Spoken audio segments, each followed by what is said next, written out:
എന്നെ ബഹുമാനിച്ച് തമ്പുരാറ്, നിന്റെ ശബ്ദം ഞാൻ കേട്ടു തമ്പുരാറ്, ഞാൻ നിന്നിലേക്ക് അത്രയ്ക്കും അടുത്തവനാ തമ്പുരാറ്, എന്നെക്കാളും നിന്നിലേക്ക് അടുക്കുന്ന ആരെങ്കിലും ഉണ്ടോ അല്ലാ?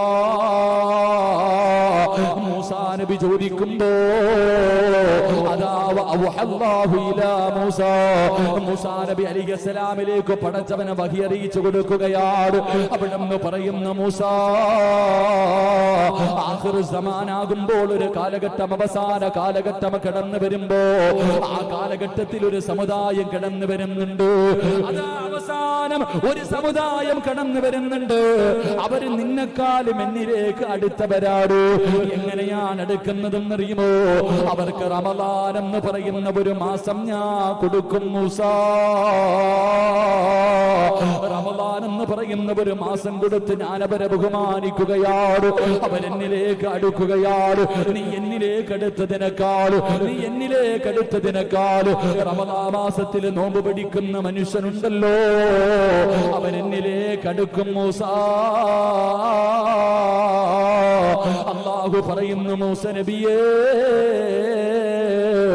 നമ്മൾ പരസ്പരം സംസാരിച്ചപ്പോ നമ്മുടെ സംസാരത്തിന്റെ ഇടയിൽ 70,000 മറയുണ്ടായിരുന്നു മൂസാ.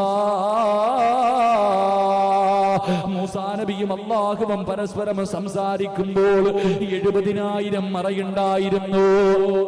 70,000 മറയുണ്ടായിരുന്നു. എങ്കിലും മൂസ നബിയേ, പ്രഭാതം മുതൽ പ്രദോഷം വരെ പട്ടിണിയിരുന്നിട്ട് വറ്റിയ തൊണ്ടയുമായി, അല്ലാഹുവേ ചുരുങ്ങിപ്പോയ കുടലുമായി, ഉണങ്ങിയ ചുണ്ടുകളുമായി രാവിലെ മുതൽ വൈകുന്നേരം വരെ പടച്ചവനെ അവര് പട്ടിണിയിരിക്കുകയാണ്. അവരുടെ എല്ലാ മോഹങ്ങളും മാറ്റിവെക്കുകയാണ്. എന്നിട്ട് പട്ടിണിയിരുന്നിട്ട് അവസാനം നോമ്പ് തുറക്കുന്നതിന് തൊട്ടു മുമ്പുള്ള സമയമുണ്ടല്ലോ, മഗ്രിബിന്റെ ബാങ്ക് പ്രതീക്ഷിച്ചിരിക്കുന്ന അവസാന സമയമുണ്ടല്ലോ, മൂസാ, ഞാനും അവരുടെ ഞങ്ങളുടെ രണ്ടുപേരുടെ ഇടയില് ഒരു മറയുമില്ല മൂസാ.